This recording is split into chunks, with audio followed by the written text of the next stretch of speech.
Okay, part 5. Who the fuck did I marry? So, I'm questioning all this stuff in my head out loud on my audio diaries. And then once again, I'm like, but look at what he's giving you. Like, he's paying, it wasn't a question about money. It was just a question of, are we really about to move into this house? And keep in mind, he's paying all the household bills. He still is. So, we were supposed to close before Memorial Day. We didn't. There was an excuse. There was always an excuse with him. Always an excuse. And I didn't know enough about the process to question stuff because I really wasn't involved the way I should have been. And it was giving me a lot of anxiety. So I'm pregnant with a lot of anxiety. And if I'm gonna be 100% honest with y'all, I was not expecting that I was probably going to have a healthy pregnancy because I was stressed. And what I was stressed about is I didn't know what was going on because I wasn't really involved the way that a normal relationship would be involved. Just being honest. So we did not close. We move now into June. This is now going into June. Around June 5th, I looked at the house again on Realtor.com. I don't know what made me do it other than, and I don't mean to sound super spiritual. I know that people are like, you may or may not believe in God, but I'm telling you, I believe with all my heart. Probably the Holy Spirit was like, look at that house on Realtor.com. So I looked at the house on Realtor.com. This was around June 5th. It showed that the house was off the market. And I remember being like, okay, wait, what does that mean? What does that mean? Because ex-husband is telling me we're about to close on the house. We're about to close. It's our house. We got furniture, da-da-da, da-da-da, da-da-da. He's also telling me that he's been in contact with the realtor, his friend, who was telling him, this is what was happening next. Here's what's going on. So the guy that we initially worked with apparently is completely out of the picture. But again, I was not heavily involved. So I'm just like, let me look at the house. I see it's off market. What the fuck does off market mean? Like, now I'm really freaking out. So it shows the name of the real estate agent for the seller. I don't remember her name. I called her and I said, I said, my husband and I, even though I wasn't married, my husband and I were looking at this house at 123 Main Street. And we really wanted to tour it, but now I'm showing it's off market.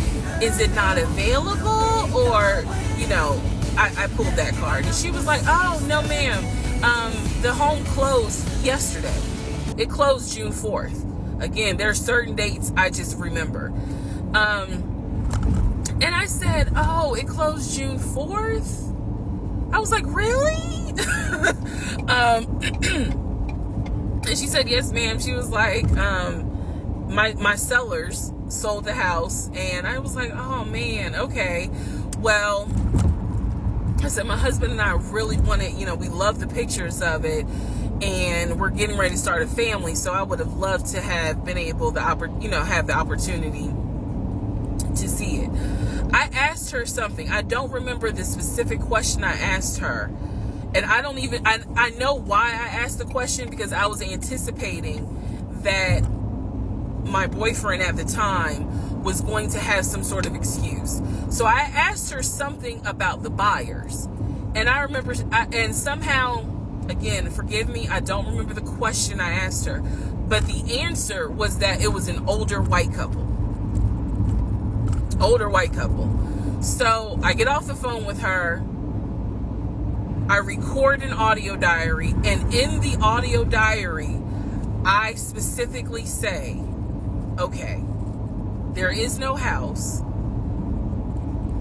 he's going to have to get out of this lie somehow. Because now I realize, at the very least, he was lying about him being the one who was under contract. I knew enough about that. So I was like, what, how is he going to get out of this? Again, I've listened to the audio diary in 2024. I literally said in that audio diary, how is he going to get out of this lie? And I was trying to think of ways on how he's going to do it. And something said to me, because I say it on the audio diary, I said, he's going to say it's a bad deal. And he's going to say he wants to pull out. Y'all keep in mind, I am pregnant. So I had a decision to make. As ugly as this decision was, I made the decision, you're about to have a baby with this man. He's paying all the household bills. Let him get out of the lie. And that's what I did. I purposely made the decision that I knew he was going to come back, and I knew he was going to give me some bullshit on why he couldn't buy the house, because he didn't know that I knew that house is already sold. The house is already sold.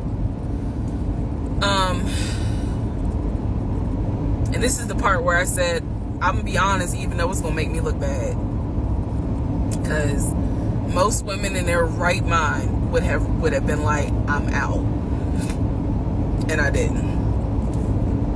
So sure enough, he came home. He didn't really say anything that day.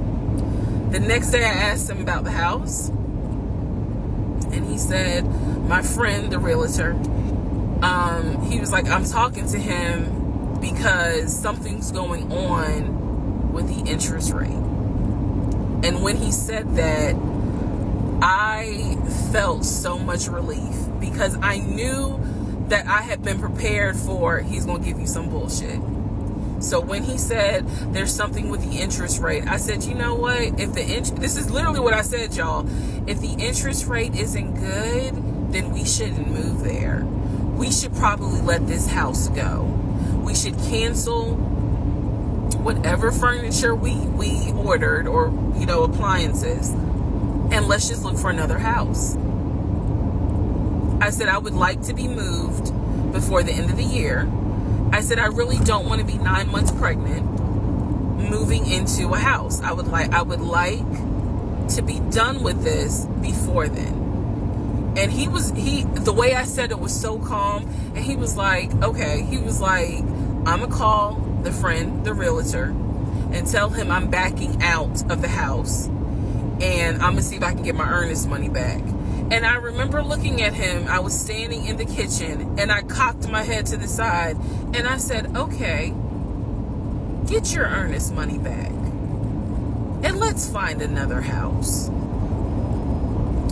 And so that's how that first house fell through. So fast forward, I keep looking at this to see how much time I have, because they only give you 10 minutes. So this is part 5. Part 6 is coming up. But subsequently, what ends up happening the next week, which is mid-June, I was at work, and I started cramping, started bleeding.